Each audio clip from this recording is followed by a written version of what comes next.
ঘরের সৌন্দর্য বাড়ায় বিছানা আর এই গোছানো জামাকাপড়ে। জামাকাপড়গুলো যদি গোছানো থাকে আর বিছানাটা যদি একটু পরিষ্কার করে টানটান করা থাকে তাহলে যেন মনে হয় ঘরটা পুরোটাই গোছানো। সো হ্যালো এভরিওয়ান, আমি অনন্যা। কেমন আছো তোমরা সবাই? এখন সন্ধ্যাবেলা অয়নকে কিছুক্ষণ আগে পড়তে দিয়ে আসলাম। এই টাইমটা করে রোজই আমার সমস্ত কাজগুলো গুছিয়ে নেওয়া হয়ে যায়। ও যখন টিউশনি যায় তখন আমার মনে হয় যে সমস্ত কাজটা গুছিয়ে ফেলাই ভালো। আর এটা শুধু আমার একার মনে হয় না, অনেক মায়েদেরই এটা মনে হয় যখন বাচ্চা কাছে থাকে না, অন্য কাজে ব্যস্ত থাকে, তখন সমস্ত কাজগুলো গুছিয়ে রাখলে পরে বাচ্চাকে অনেকটা সময় দেওয়া যায়। তো এই আর কি, এইদিকে আলনাটা আমি গুছিয়ে নিচ্ছি। বিকালবেলা জামা কাপড়গুলো ছাদের থেকে এনে রেখেছি, ভাঁজ করাই হয়নি, তো এখন আর কি ভাঁজ করে গুছিয়ে রাখছি।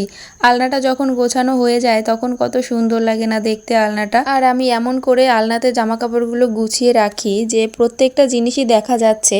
অনেক সময় দেখবে একটার উপরে আর একটা ভাঁজ করে রাখলে সেটা খুঁজে পেতে একটু অগোছালো হয়ে যায় সমস্ত কিছু, সেটা খুঁজতে গিয়ে।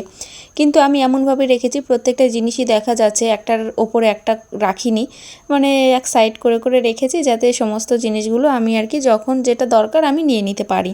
তারপরে এদিকে বালিশের কভার আর অয়নের জামা প্যান্টগুলো আর কি ভাঁজ করে রাখছি। অয়নের জামা কাপড়গুলো আলনাতে রাখি না, কারণ ছোট ছোট যেহেতু, সে কারণে দেখতেও ভালো লাগে না। ওর একটা ড্রয়ার আছে যেটাতে ওর রেগুলার জামা প্যান্টগুলো রাখি, তো সেটাতেই রেখে দিই। তো চলো এখন তবে আসি, টাটা।